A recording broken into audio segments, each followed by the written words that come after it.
status.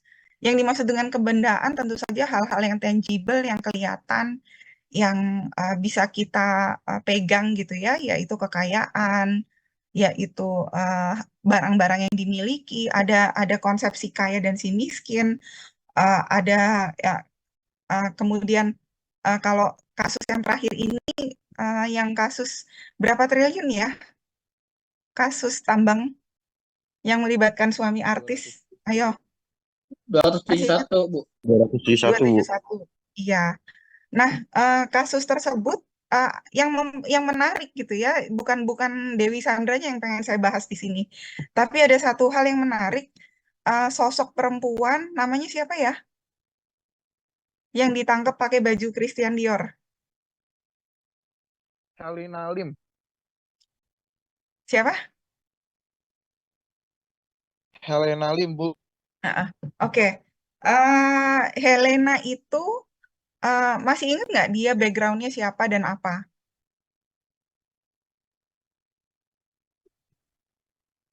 Crazy Rich Ada Pig yang bisa katanya, Bu.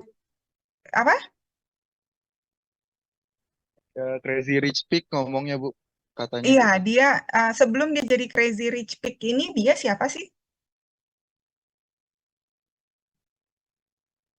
Begitu dia jadi Crazy Rich Pig gitu ya, dia kan berarti dia punya strata tinggi gitu ya, dia dia status sosialnya meningkat, secara profesional dia dikatakan sebagai pengusaha sukses, dia punya ilmu yang memadai untuk mengelola keuangan sedemikian banyak, dia juga punya materi-materi yang memang bisa ditampilkan sebagai simbol-simbol kekayaan gitu ya. Dia punya strata tinggi, dalam stratifikasi sosial dia menduduki strata atas gitu ya. Nah, tapi dia mencapai semua itu sebelumnya dia tidak punya itu semua kan. Sebelum dia jadi Crazy Rich Pig ini dia adalah seorang, kalau saya nggak silap ya, dia teller bank. Kemudian dia handling kredit, dia punya akses. Artinya ketika dia punya akses, accessibility to resource yang itu dia kuasai, dia bisa mencapai semua hal-hal untuk mengganti, untuk meningkatkan strata atau statusnya dia. Di luar dari kita cerita ini halal haram atau ini kriminal, tetapi ini yang ingin saya sampaikan adalah betapa seseorang yang memiliki akses kepada atau sumber-sumber daya, dia yang akan bisa merubah statusnya. Tetapi kan ini dilakukannya dengan cara yang tidak benar. Seseorang yang punya akses kepada kebendaan, keilmuan, profesi, ataupun punya akses kepada, yang dimaksud dengan strata dan status adalah ketika seorang biasa menikah dengan seorang kebangsawanan gitu ya. Dalam hal ini misalnya contohnya artis namanya Happy Happy Salma, dia menikah dengan Pangeran Bali, statusnya dia berubah jadi princess. Atau Kate Middleton gitu ya, ketika dia menikah dengan Pangeran William, statusnya dia berubah menjadi princess.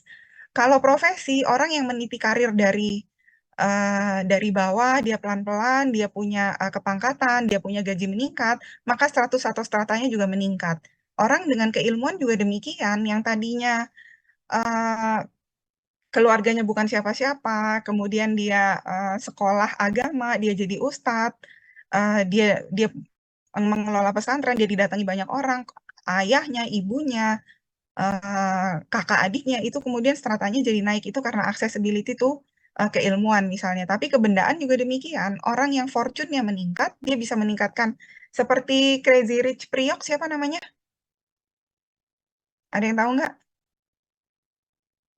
Dia calon ini loh, calon yang mengajukan diri jadi calon balon lah, balon gubernur DKI.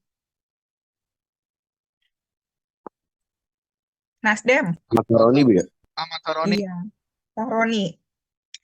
Dia sebelum dia jadi Crazy Rich Priok ini kan dia memang punya akses-akses terhadap sumber-sumber keuangan, sumber perdagangan gitu ya, sehingga dia bisa menguasai pasar, dia bisa punya perusahaan dan usaha sendiri. Ini yang ingin saya sampaikan. Jadi memang faktor-faktor yang mempengaruhi strata itu dari kebendaan, keilmuan, profesi, strata, dan status. Eh, itu kemudian ada hal-hal konflik ini memang sangat dipicu oleh perbedaan strata karena yang saya terangkan di sini sebelumnya, nih, adanya sikap ketidakpuasan terhadap ketimpangan dan ketidakmerataan. Ini pemicu disintegrasi gitu. betapa orang yang tadinya stratanya yang mengalami perubahan strata itu biasanya mendatangkan hasad atau ketidaksukaan dari pihak lain yang kemudian mempengaruhi integrasi nasional. Satu-satunya cara untuk meredamnya adalah dengan kekerasan kembali, yaitu dengan terlibatnya militer dan media gitu ya. Hari ini kita nggak cukup dengan menghadirkan militer atau kekerasan senjata, tetapi menghadirkan media. Kasus-kasus ini tidak hanya diredam dengan ketakutan warga atas hadirnya seragam coklat atau seragam hijau, tetapi juga didiamkan melalui media. Nah, kalau kita melihat kasus Timor Timur atau Papua, disintegrasi ini kan memang adanya salah satu faktornya adalah adanya dukungan atau intervensi dari pihak luar. Adanya serangan integrasi politik dari luar negeri gitu ya. Kalau ini contohnya di sini adalah kalau kita kan campur tangan pihak luar itu yang kita bisa lihat langsung itu ada di Papua ataupun ada di Timor Leste. Kalau Timor Leste sudah berhasil dia melepaskan diri, tetapi Papua ini usaha melepaskan dirinya memang sampai sekarang masih bisa diredam. Tetapi yang dekat-dekat kita di Jakarta ada juga kalau teman-teman masih ingat bom Sarinah, kalau yang jauh mungkin bom Bali gitu ya. Tapi bom ini tuh kan adanya intervensi pihak asing, yaitu intelijen-intelijen luar negeri yang menginginkan kita mengalami disintegrasi dengan menghadirkan ancaman-ancaman baru berupa bom tersebut. Bom di Kedubes Australia juga masih, kalau teman-teman masih ingat ya, ini adalah bentuk intervensi negara asing atau intelijen asing stabilitas negara kita. Kalau serangan integrasi dalam negeri juga akan terjadi, akan bisa terjadi akibat adanya perbedaan strata atau stratifikasi tersebut. Oke, ini yang ingin teman-teman coba perhatikan di sini. Menurut Simon Fisher, konflik ini ada 5 hal yang harus kita perhatikan apa penyebab konflik. Teorinya bisa banyak gitu ya, tapi ini saya angkat dari Simon Fisher aja. Yang pertama adanya polarisasi yang terus-menerus. Kalau teman-teman bisa ini polarisasi ini kita terasa sekali pemilu-pemilu akhir-akhir ini.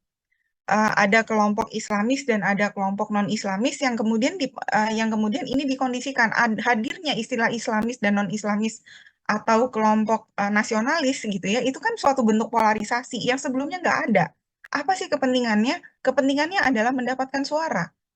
Jadi memang polarisasi ini kepentingannya sangat politis gitu teman-teman ya. Kemudian ada posisi yang bertentangan dengan pandangan konflik yang diadopsi oleh pihak berkonflik. Nah, pihak-pihak yang berkonflik itu sebetulnya berkepentingan konfliknya itu tetap terjaga. Untuk apa? Untuk negosiasi. Dengan adanya polarisasi, dia akan mendapatkan suara dalam jumlah tertentu untuk kemudian dinegosiasi.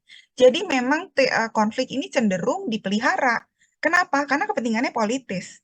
Nah, kemudian ini teori yang berikutnya adalah human needs theory. Konflik ini muncul karena adanya tidak terpenuhinya kebutuhan dasar. Kebutuhan dasar ini yang bisa, jangan kita bayangkan kebutuhan dasar itu hanya makan dan tempat tinggal, tetapi masalah identitas ini juga masalah yang penting sekali. Contohnya konflik Papua, selain ketimpangan, ini juga masalah identitas. Karena kepemilikan terhadap lahannya tidak diperhatikan. Kepemilikan terhadap lahan, kepemilikan terhadap sumber-sumber daya ini tidak diakui sepenuhnya, diakui sebagai ini milik bangsa, ini milik yang mengatur harus negara. Sementara masyarakat Papua tuh berpikir bahwa ini milik kami, akui dulu bahwa ini milik kami, bahwa ada yang harus kami setorkan kepada negara, ada yang harus kami bagikan untuk kepentingan nasional. Oke, tetapi akui dulu bahwa ini milik kami. Masalah kepemilikan atau identitas ini menjadi sangat penting, teman-teman. Kemudian kalau teman-teman bisa update tentang masalah agama, ini ada kasus yang menarik. Kalau dulu tidak diakui agama asli atau Konghucu, sehingga mereka harus mengadopsi agama-agama yang diakui, Islam, Kristen, Katolik, Hindu dan Buddha. sebelum reformasi, masyarakat Indonesia ini harus memilih satu dari agama yang diakui. Sementara Sunda Wiwitan atau ini diakui sebagai bagian dari budaya. Masalah ini menjadi pelik lama-kelamaan karena mereka ingin identitasnya diakui. Jadi konflik ini bisa muncul bukan karena kebutuhan dasar makan, minum, tempat tinggal, tetapi juga masalah-masalah identitas bahwa kelompok-kelompok kecil itu ingin identitasnya diakui. Dan ketika kelompok kecil ini bersatu, ini kan bahasa kita kelompok kecil. Tapi sejak ada pengakuan kita terhadap pluralisme tidak mengakui besar atau kecilnya suatu kepentingan. Karena kebutuhan atas pengakuan identitas ini tidak terbatas oleh jumlah, kita hanya berpikir tentang kualitas. Oke, kemudian uh, identity theory, konflik yang disebabkan oleh perasaan identitas yang terancam dan tidak pernah terpecahkan dan mengalami kerugian di masa lampau. Ini faktor kesejarahan banget. Misalnya, para anak-anak PKI yang mereka tidak lagi eliminir dalam dalam hak-hak politiknya. Hak-hak politik ini mereka kan teman-teman kalau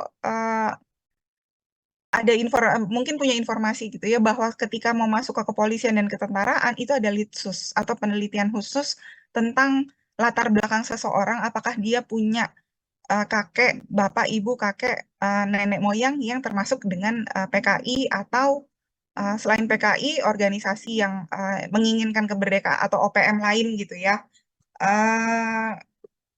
Ini kalau mereka atau NII, Negara Islam Indonesia, kalau mereka terafiliasi dengan kelompok-kelompok NII atau PKI, mereka nggak bisa masuk ke kepolisian, ketentaraan, atau menjadi caleg.